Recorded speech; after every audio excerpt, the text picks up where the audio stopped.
આંખમાંથી આંસુ મળ્યા પડવા અને હુરજ નારાયણ સામે પ્રાર્થના કરી કે હે હુરજ, મારું બારોટું હાલે ન આમાં હાલે એની મને પરવા નથી. ભાવનગર મહારાજ સમજે ન સમજે એની મને કોઈ પરવા નથી, પણ આવી દીકરીઓ મારી ઉપર વિશ્વાસ રાખીને ઢોરા ચારે છે ને એવી આબરૂ રાખજે સૂરજ નારાયણ, મારી ઇજ્જત રાખજે, મારા બાપ મારી આબરૂ રાખજે એવી. અને ભાવનગર તો ભાવનગર છે બાપુ.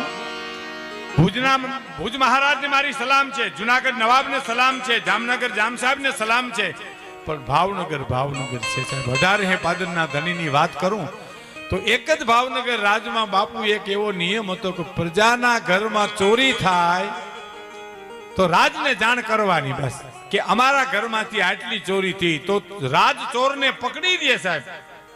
ગઢવી સાહેબ, રાજ ચોરને પકડી દે અને રાજ તરફથી ભરપાઈ કરવામાં આવે સાહેબ. બીજો ત્રીજો રસ્તો જ નહીં. તમારે મહારાજને કહી આવવાનું, દરબારગઢમાં ભાવનગર મહારાજને કહી આવવાનું. પણ એ તો રાજા સાહેબ આ નિયમ હતો. પણ મારે જે વાત કરવી છે તો 54-55 જે દેશ આઝાદ થઈ ગયો, 47-48 અને દેશ સ્વતંત્ર થઈ ગયો, મહારાજા કૃષ્ણકુમાર સિંહજી તેથી મદ્રાસમાં ગવર્નર તરીકે હતા.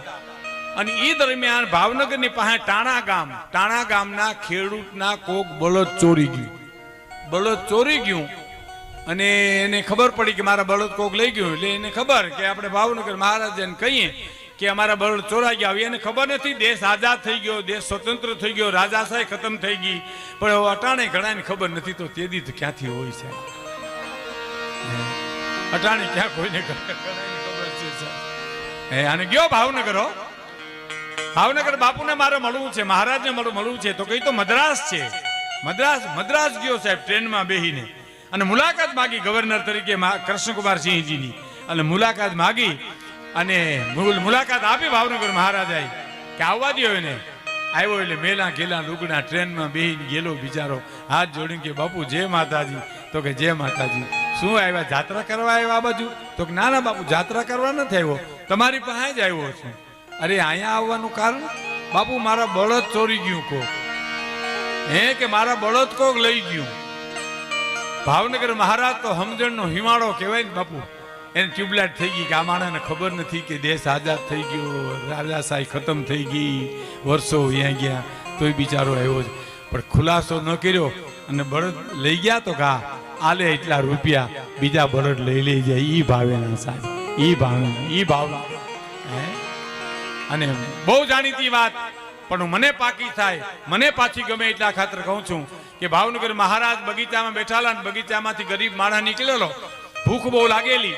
એટલે વિચાર કર્યો કે બોરડી પાકલ છે ને પાણો મારું અને થોડાક બોર પડે એના ખોપરામાં માથો તો ત્યાંથી પકડી લઈ આવ્યા ભાવનગર મહારાજ. અને ભાવનગર મહારાજે એટલું કીધું, પાણો તે માર્યો? ધ્રુજતો કે હા બાપુ મેં માર્યો. શું કામ માર્યો? બાપુ પેટમાં ભૂખ બહુ લાગીને ખાવા કઈ નહોતું, પાકલ બોરડી જોઈ મને એમથી એક પાણો મારું તો થોડાક બોર પડે અને એ બોર ખાઈને દિવસ કાઢી નાખો. બોર પડ્યા? હા બાપુ એ ખોબો એક બોર પડ્યા. એમ તો કે હા. માણસને હુકમ કર્યો ખોબો એક ચાંદીના રૂપિયા માણસને આપો. ખોબો એક ચાંદીના રૂપિયા માણસને આપો. કે પણ બાપુ તમને પાણો લાગ્યો, લોહી નીકળ્યા અને તમે રૂપિયા આપવાની વાત કરો તો કે ઝાડવાને પથ્થર મારે ઝાડું ખાવા માટે ફળ દેતું હોય તો હું તો ભાવનગરનો રાજા છું, ગોહિલવાડનો ધણી છું, હું કાંઈ ન દઉં તો મારી જણનારીનું ધાવણ લાજે સાહેબ. ઈ ભાવનગર મહારાજના વખાણ કરવા કે જોગીદાસ ખુમાણના બારવટાના વખાણ કરવા સાહેબ. એનો એક પ્રસંગ કહું આપણે સાહેબ આગળ વાત કરતા પહેલા. જોગીદાસ ખુમાણ અને ભાણ ખુમાણ ડુંગર ઉપર બેઠેલા બે સાહેબ. નાવલી નદી ને કાંઠે સાવરકુંડલા અને નાવલી